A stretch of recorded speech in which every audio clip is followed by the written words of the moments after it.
लेकिन ये आधे घंटे के अंदर लोग इकट्ठा नहीं हुए ना, अपना भी समझ लेना, उस गांव का भी समझ लेना। नमस्कार, मैं शंभू कुमार सिंह और आप देख रहे हैं नेशनल दस्तक। क्या समाज बदल रहा है? क्या अब वो समय आ गया है जब 2000 सालों की गुलामी की बेड़ियां टूट रही है, क्योंकि अब सोशल मीडिया है लोग के हाथ में और हम सब एकजुट हो रहे हैं। उत्तराखंड में एक शेड्यूल कास्ट की महिला का हाथ का खाना नहीं खा रहे थे सवर्ण बच्चे। उनको वहां के सवर्ण सरकार ने, बीजेपी को मैं सवर्णों की सरकार कहता हूं, आरएसएस की सरकार, ब्राह्मणों की सरकार, तो उनको हटा दिया गया। अब वहां पलटवार हुआ है और 30 से ज्यादा शेड्यूल कास्ट के बच्चों ने कहा कि हम सवर्ण महिला, वहां ब्राह्मण महिला को नौकरी मिली और सवर्ण महिला के हाथ से हम खाना नहीं खाएंगे। शानदार पलटवार हुआ है और आप जानकर दंग रह जाएंगे कि यह बदलाव बहुत जरूरी है। एक बार एक्टिविस्ट बेड जो द एक्टिविस्ट चलाते हैं चैनल, उसने कहा था कि मैं मंदिर के सामने से गुजरता हूं तो नहाता हूं। मैंने कहा ऐसा क्यों कह रहे? उसने कहा कि जिस मंदिर में जाने से, हम लोग के जाने से मंदिर धुलवाया जाता था या नहीं जाने दिया जाता था, पाप लगता है, तो मुझे भी पाप लगता है। तो ये पलटवार का समय है और पलटवार हो रहा है। सोचिए, उत्तराखंड में धर्म संसद के नाम पर मुसलमानों को जिस तरह से मारने और गाली देने की धमकी दी गई, उसमें अगर केस दर्ज हुआ है तो वो सिर्फ एक मुसलमान के खिलाफ। सोचिए, रिजवी साहब जो हिंदू धर्म अपनाकर, दरअसल वो हिंदू धर्म नहीं है, वो ब्राह्मण धर्म है जिसमें ब्राह्मण की सर्वोच्चता है। हिंदू तो हम सब है, लेकिन वो धर्म एक ऐसा धर्म है जिसमें सिर्फ ब्राह्मण मलाई खा सकता है, मंदिर का ट्रस्टी हो सकता है, पुजारी हो सकता है, राम मंदिर का ट्रस्टी हो सकता है, पुजारी हो सकता है। उसमें SC ST OBC माइनॉरिटी के लिए कुछ नहीं है, तो इसीलिए उसको बामन मिश्राम जैसे लोग ब्राह्मण धर्म कहते हैं। तो रिजवी साहब त्यागी तो बन गए, लेकिन उनके ऊपर FIR दर्ज हो गया। बाकी लोगों पर अज्ञात FIR दर्ज है। सोचिए, असुद्दीन ओवैसी का वीडियो चलाया जा रहा है जिसमें उन्होंने पुलिस वाले को कहा कि तुम जो इतना जुल्म कर रहे हो बचोगे नहीं, सरकार बदलेगी भी।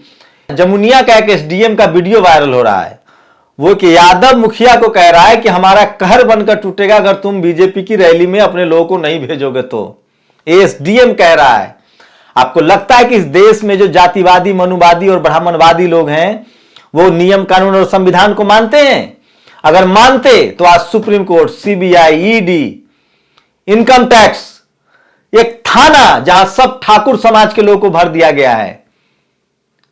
आप कहीं से कोई न्याय नहीं मिल रहा और जाति का जो दंश है वो चरम पर है।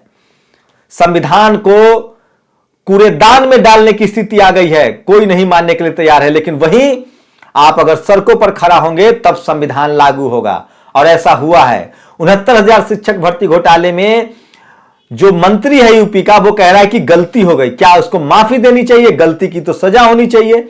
ये गलती नहीं है, सब जानबूझकर किया जा रहा है क्योंकि आप सोए हुए हैं और उनको लगता है कि आप सोए रहेंगे। लेकिन Lakshman Yadav, Dilip Mandal, the news week, Dalit Dastak, national Dastak, the मूक नायक, ऐसे हजारों लोग हैं जिनका मैं नाम नहीं जानता हूं, जो सोशल मीडिया पर लिख रहे हैं, बात कर रहे हैं, बोल रहे हैं। OBC कमीशन में जा रहे हैं अपना खर्चा करके। अभी दिल्ली यूनिवर्सिटी में श्रद्धानंद कॉलेज की अपॉइंटमेंट रद्द हुआ है। अभी बद्री नारायण तिवारी को जीबी पंत में जो गलत अपॉइंटमेंट हुआ था उसको लेकर कमीशन ने बुलाया है। तो हम एक दूसरे का हाथ थामना पड़ेगा। तमाम SC ST OBC माइनॉरिटी को अपने हक अधिकार बचाने पड़ेंगे। अनुप्रिया पटेल ने भी कहा है कि जाति जनगणना होनी चाहिए। सोचिए, इस देश की media, judiciary, bureaucracy, business, college, university, जहां सिर्फ और सिर्फ सवर्णों का कब्जा है, मनुवादी, जातिवादी, ब्राह्मणवादियों का कब्जा है, वहां से आपको न्याय नहीं मिलेगा। आप सोचिए, कल्पना कर सकते हैं आप कि सब कुछ आंखों के सामने हो रहा है और कहीं से कोई आवाज नहीं उठ रही है, क्योंकि सारे बड़े पदों पर वही बैठे हैं। लेकिन इस देश का SC ST, कल मुझे पता चला कि हर राज्य में और केंद्र में SC ST का सब प्लान कंपोनेंट बजट आता है। उस बजट का पैसा सड़क में तो कहीं कहीं खर्चा कर दिया जाता है। लेकिन इस देश का कोई सोशल जस्टिस मंत्री बोलता नहीं है। इस देश के 131 MLA MP बोलते नहीं है, विधायक नहीं बोलते हैं, क्योंकि सब के सब डरे हुए हैं, अपना अपना पेट भरने में लगे हुए हैं। लेकिन Dilip Mandal, Laxman Yadav, The Week, National Dastak, Dalit Dastak जैसे लोग आपको जगा रहे हैं, आपकी लड़ाई लड़ रहे हैं, इसलिए इनकी जान को खतरा है। इसलिए इन पर UAPA लगता है। जितने SC ST OBC माइनॉरिटी के पत्रकार हैं उनको डराया जा रहा है, धमकाया जा रहा है। अगर इनका ट्विटर और फेसबुक होता तो ये इसको भी बंद कर देते, लेकिन ये विदेशी है इसलिए बंद नहीं कर सकते हैं। तो ये तमाम बड़े सवाल हैं जिस पर मेरा विश्लेषण होगा। और मैं फिर कह रहा हूं कि मैं ये खबरें इसलिए लाता हूं ताकि आपको सही खबर मिल सके, आपके हक अधिकार की बात हो सके। ये वो खबरें हैं जो टीवी अखबार आपको नहीं दिखाएगा। सोचिए, अखिलेश यादव के खिलाफ जो प्रचार किया गया इस देश की मीडिया ने, जो 150 करोड़ रुपए मिले हैं, वो शख्स भी नहीं है एमएलसी जिसने समाजवादी परफ्यूम लॉन्च किया था। एक बनिया है जो शिखर कंपनी चलाता है, उसके घर से यह छापेमारी हुई थी। तो सोचिए, इस देश में अडानी अंबानी के रिश्तेदारी पता चलेगी, नीरव मोदी माल्या की रिश्तेदारी पता चलेगी। ये देखिए, गुजरात पेपर लीक के खिलाफ भाजपा हेडक्वार्टर के सामने कर रहे थे प्रदर्शन, अब जेल में बीत रहे दिन। ये है गुजरात मॉडल। मैं बार बार कह रहा था आपको पिछले 4 साल से, गुजरात में न तो खबर बना सकते हैं, न धरना कर सकते हैं, न प्रदर्शन कर सकते हैं। वहां ईडी इनकम टैक्स के दम पर जनता को डरा के रखा गया। वहां जिग्नेश पटेल, हार्दिक पटेल, जिग्नेश मेवानी, हार्दिक पटेल और अल्पेश ठाकुर भले बीजेपी में चले गए। इन 3 युवाओं ने पिछले 10 साल में जितने प्रोटेस्ट हुए किए हैं और इसकी सजा भुगती है। इन लोगों को जेल में डाला गया, मारा पीटा गया, लेकिन उसके बाद भी ये लोग अलख जगा रहे हैं। मिर्जापुर चिन्मयानंद बाबू की पत्नी प्रियंका पांडे 5 दिन पहले बीजेपी की सदस्यता लेने के बाद जन विश्वास यात्रा में देखिए किस तरह से बीजेपी की रैली में मारपीट होती है और उसके बाद मारपीट को ढकने के लिए भारत माता की जय बोल देते हैं और बात खत्म हो जाती है। यह तस्वीर है। आज पूरे देश में, पूरी दुनिया में मनुस्मृति का दहन मनाया जा रहा है। बाबा साहब ने दहन किया था। आपको पता है क्यों? जब मनुस्मृति का राज था, तो जब जिसको उस समय अछूत और शूद्र कहा जाता था, जिसको बाबा साहब ने SC ST OBC और माइनॉरिटी कहा है संविधान में, जब वो पढ़ने लिखने की बात करते थे, तो उनके कान में शीशा पिघला कर डाला जाता था। जब उनकी बहन बेटियों के साथ रेप होता था तो जो जातिवाद था उसको टीका लगा के छोड़ दिया जाता था। उसके बाद मैकाले आया और उसने कानून बनाया कि एक तरह के अपराध का एक तरह का सजा होगा। तो आज पूरी दुनिया में इसे मनाया जा रहा है। और ये देखिए, प्रधानमंत्री जी मोदी, क्या आपने अपने अफसरों को ऐसे निर्देश दिए हैं कि अगर ग्राम प्रधान भीड़ न जुटा सके तो पूरे गांव को सरकारी मशीनरी का प्रकोप झेलना पड़ेगा? अब ग्राम प्रधान को मारपीट करो, उससे ही उसकी गलती कबूलवाने का फरमान जारी हो जाएगा। पीएम की रैली में आओ, वरना प्रकोप झेलो। भरत भार्गव है, ये SDM है जमानिया का। ये सोनू यादव ग्राम प्रधान कसेरा को धमकी दे रहा है। इसका ऑडियो लीक हुआ है और ये चल रहा है सारे चैनलों पर। इस तरह के भ्रष्ट अधिकारी हैं ये लोग, संविधान को धत्ता बताते हैं। गलती इसलिए है क्योंकि SC ST OBC माइनॉरिटी के लीडरशिप वाले लोग बोलते नहीं। फोटो स्क्रीनशॉट लगाएं। अब नया खुला, पहले नॉट फाउंड सुटेबल, वाइवा में 3 नंबर, अब तो सबसे बड़ी बेईमानी के सबूत सामने आ गए हैं। अलीगढ़ के श्री वासने कॉलेज में SC OBC छात्रों के आरक्षण के साथ किस तरह खिलवाड़ हो रहा है उसका यह पुख्ता सबूत है। कट ऑफ लिस्ट देखिए, OBC 88, SC 88 और जनरल 65%, मतलब 65% जनरल वालों का दाखिला होगा और OBC SC का 88% जाएगा। इन बेईमानों को क्या कहा जाए आपको समझ में नहीं आएगा। और ये देखिए, कट ऑफ स्कैम जिसको दिलीप मंडल ने कहा है, भारत के एकमात्र बहुजन पत्रकार अखिलेश यादव ने लिखा है, सुबह तलक चीख कर सुन रहे थे कुछ खबरनवीस, जिसके गुनाह की कहानी उसका बादशाह से ताल्लुक निकलते ही शाम तलक वो खामोश हो गए। ये जो कानपुर में इत्र व्यापारी के घर रेड नोट गिनने के लिए मंगानी पड़ी मशीन, ये गलत साबित हुआ है। ये शिखर वाले के घर में मिला है और अखिलेश यादव को बेवजह बेईमान हो गया। लेकिन सवाल है कि अखिलेश यादव जैसे लोग मीडिया से कब तक बात करेंगे, टीवी अखबार से? वो कब तक समझेंगे कि अपना चैनल, अपना बहुजन मीडिया, अपना बहुजन पत्रकारिता हो? सोचिए, सचिन पायलट ने जैसलमेर में MiG-21 दुर्घटनाग्रस्त हो गया है, लेकिन सरकार से कोई हिम्मत है किसी मीडिया की सवाल पूछ ले? यही मायावती, अखिलेश या कांग्रेस की सरकार होती तो रक्षा मंत्री जिम्मेदार होता। अब अगर कोई भी घटना हो रही, पुलवामा हो जाए, हेलीकॉप्टर क्रैश हो जाए, हमारे CDS मारे जाएं, ड्रग्स मिले, तो सरकार से कोई सवाल नहीं पूछेगा। मैं बार बार कह रहा हूं, मीडिया मैनेजमेंट के दाम पे सवाल चल रहा है और पूरे देश में लोग मनुस्मृति के ऊपर चप्पल रख के ये फोटो खिंचवा रहे हैं। ये चप्पल शानदार है, ये सुमित चौहान ने इसको लगाया है। और द्विवेदी को आरक्षण घोटाले में जेल भेजा जाना चाहिए। गलती हो गई कहना काफी नहीं है। आंदोलन न होता तो वे चुपचाप सारी सीटें हजम कर लेते। 69,000 शिक्षक भर्ती घोटाला, शिक्षक भर्ती घोटाले में चौटाला को जेल हुई थी। अब यूपी सरकार ने मान लिया कि शिक्षक भर्ती घोटाला हुआ और नई लिस्ट आ रही है, तो बेसिक शिक्षा मंत्री द्विवेदी को गिरफ्तार क्यों नहीं किया जा रहा? ये तो 18,000 नौकरियों का घोटाला, हरियाणा का घोटाला तो सिर्फ 3,000 नौकरियों का था। सोचिए, जाट जो अपने आप को कट्टर हिंदू कहता है, चौटाला साहब को जेल हो गई 3,000 शिक्षकों की भर्ती में गड़बड़ी का आरोप लगाकर, और ये 18,000 शिक्षकों की भर्ती में घोटाला जिसको वो मान भी रहा है, इसके ऊपर कोई उंगली नहीं उठाएगा, क्योंकि आपके पास टीवी नहीं है, अखबार नहीं है। लेकिन मेरी जब तक सांसें हैं मैं इन सब चीजों को बोलता रहूंगा। और बामन मिश्राम ने मनुस्मृति दहन दिवस की आप सब मुहिबी मूल निवासी बहुजनों को हार्दिक बधाई। और कितना घिनौना कानून था ये। और ये देखिए, दुनिया में मोदी जी का डंका बज रहा है, दुनिया भर के न्यूयॉर्क टाइम्स में खबर छपी है, as Hindu extremist call for killing of Muslim, India's leader keep silent. ये हिंदू मुस्लिम नहीं है न्यूयॉर्क टाइम्स, ये ब्राह्मणवादी हैं, ये जातिवादी हैं, मनुवादी हैं। तो ये बड़ी खबर थी। और सुशील शिंदे ने भी मनुस्मृति को सेलिब्रेट किया है। और ये देखिए, जीआईसी सूखी ढांग में नहीं खत्म हो रहा विवाद, अब अनुसूचित जाति के बच्चों ने किया खाने से इनकार। सोचिए, उत्तराखंड में जिस तरह से कहा गया था कि दलित के हाथ से नहीं खाएंगे, अब दलित बच्चों ने कहा कि हम सवर्णों के हाथ से खाना नहीं खाएंगे। शानदार जवाब मिला ये। और यादव तो 2 जनवरी को भोपाल में, मध्य प्रदेश में जिस तरह से निकाय चुनाव में आरक्षण खत्म किया गया है, उसके खिलाफ भोपाल में पूरे देश के SC ST OBC के लोग जुट रहे हैं।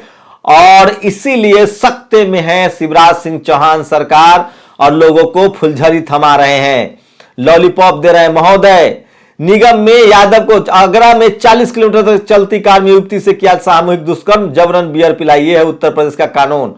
और ये देखिए, क्रोनोलॉजी समझिए। विपक्ष की बड़ी बड़ी रैलियां, बीजेपी की हालत पस्त, हाईकोर्ट की शरण, यूपी में रात्रि लॉकडाउन, पीएम की कोरोना पर मीटिंग, चुनाव स्थगित हो सकता है, परिणाम लोकतंत्र को कोरोना संक्रमण, यूपी में चुनाव टाला जा सकता है ये कोरोना के बहाने। और ओम प्रकाश राजभर ने लिखा है, लंबे आंदोलन के बाद आखिरकार दलित पिछड़ों को सामने भाजपा सरकार झुकी है, जीत की शिक्षक, ये लगातार आंदोलन की जीत है, संविधान की जीत है। और श्याम रंगीला ने लिखा है, श्याम रंगीला ने, विमान क्रैश हो रहे हैं, अदालतों में धमाके हो रहे हैं, कोरोना में रैलियां हो रही है, कुछ लिख दो तो उस पर राजनीति हो रही है और आपको जेल भेज दिया जाएगा। और ये देखिए, ये जो आपने थंबनेल में देखा था, और ये देखिए, ये है 7 साल में नरेंद्र मोदी की उपलब्धियों में से एक है नफरती का नया भारत। सांता क्लॉज को जूते मारने की तस्वीर जो आपने कभी नहीं देखी होगी। आप सोचिए किस तरह से इस देश में कट्टरवादता बढ़ रहा, लोगों को डराया धमकाया जा रहा है। वहीं उत्तराखंड में मंत्री हरक सिंह रावत ने इस्तीफा दे दिया है बीजेपी से। कोई खबर टीवी अखबार में नहीं चलेगी, अगर कोई कांग्रेस या दूसरी पार्टी का नेता इस्तीफा दे तब खबर चलेगी। और जन जन्मांतर से आरक्षण का लाभार्थी ब्राह्मण समुदाय और उसके बुद्धिजीवी, दलितों, आदिवासी और पिछड़े वर्गों को आरक्षण के खिलाफ क्यों मनुस्मृति दहन दिवस।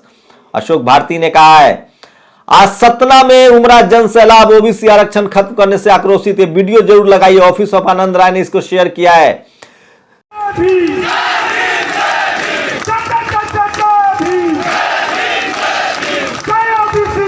दो जनवरी की तैयारी है, चंद्रशेखर रावण भी जाने वाला है। ये वीडियो शेयर किया अतुल चौरसिया ने। देखिए किस तरह से यूपी में छात्रों को, योगी जी के राज में युवाओं को नौकरी मांगने पर किया जा रहा है। ट्विटर पर त्रिपुरा बर्निंग लिख देने भर से यूएपीए लगा देने वाले देश भारत में फेसबुक पर ये सब हो रहा है। सोचिए, बीजेपी के खिलाफ आप बोलेंगे तो यूएपीए लगेगा, और बीजेपी के लोग दूसरे को गाली भी देंगे तो कुछ नहीं होगा। मैं इसलिए कह रहा हूं 500 से ज्यादा रेड बीजेपी विरोधियों पर हुई है। तो ये सरकार तमाम संवैधानिक संस्थाओं का दुरुपयोग कर रही है। और भोजन माता विवाद, कई एससी बच्चों ने ब्राह्मण महिला के हाथ से बना मिड डे मील खाने से इनकार कर दिया है।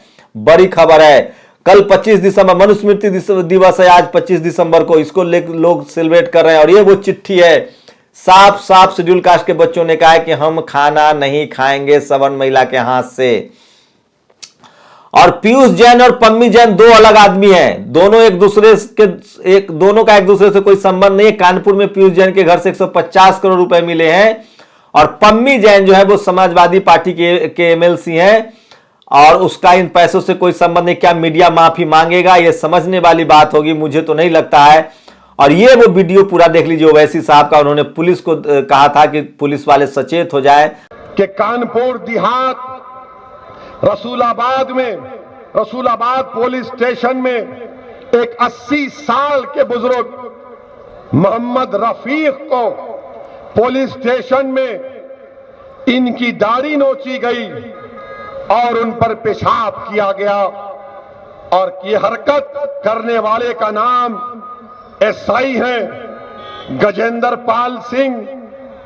बताइए आप, ये आपकी इज्जत है कि 80 साल के बूढ़े को उसकी दाढ़ी को नोचा जाता है कानपुर देहात रसूलाबाद पुलिस स्टेशन में। अगर ये बात सच है तो शर्मिंदगी नहीं बल्कि तकलीफ होती है कि तुमने दाढ़ी देखी और कहा कि इसकी दाढ़ी को नोचा जाएगा। क्या हमारी दाढ़ी से तुमको नफरत क्यों है? 80 साल के बूढ़े से तुम ये हरकत करते हो। मैं तो उन पुलिस के लोगों से कहना चाह रहा हूं, याद रखो मेरी इस बात को, हमेशा योगी मुख्यमंत्री नहीं रहेगा।